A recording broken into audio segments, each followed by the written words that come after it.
NC की ड्रामाबाजी और दोगलापन आज it stands fully exposed. Jammu Kashmir की हिस्ट्री में जम्मू कश्मीर के लोगों के साथ जब भी कोई धोखा हुआ है, बिट्रेयल हुई है, ह्यूमिलिएशन हुआ है, तो एनसी ने उसको व्हाइट वॉश किया है, उस पर पर्दा लगाया है और उसको नॉर्मलाइज किया है। जहां तक दुल्लत साहब का सवाल है, हम सब जानते हैं कि दुल्लत साहब is extremely close to the Abdullahs. वो उनके एक फैमिली मेंबर जैसे हैं। तभी जब जम्मू कश्मीर में हाल ही में सरकार बनी तो स्वेरिंग इन में वो यहाँ आए। वो बहुत क्लोज है एनसी की लीडरशिप के साथ। और जो उनने बोला बिल्कुल सही है। जो उनने कहा, फारूक साहब privately he supported the abrogation of article 370।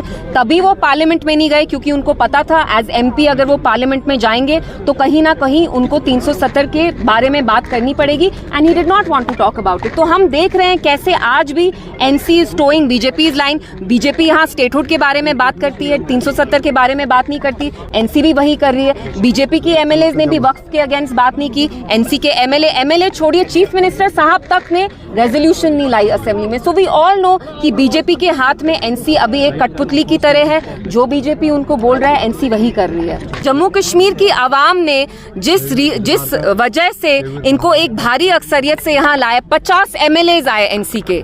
इतना बड़ा मैंडेट आपको किस लिए लोगों ने दिया? ताकि आप यहाँ 370 को दफन करें, हमारे स्पेशल स्टेटस को दफन करें। और अब कश्मीरी मुस्लिम्स को तो इनने छोड़ दिया ही है, उनका साथ तो ये दे ही नहीं रहे। लेकिन जो अब मुल्क के जो बाकी मुसलमान हैं, आप देख रहे हैं वक्फ पे कैसे जो हमारे दरगाह हैं, मॉस्क हैं, कब्रिस्तान है, उस पर तक बीजेपी अब कब्जा करना चाहती है। उस पे भी एनसी ने चुप्पी साधी है।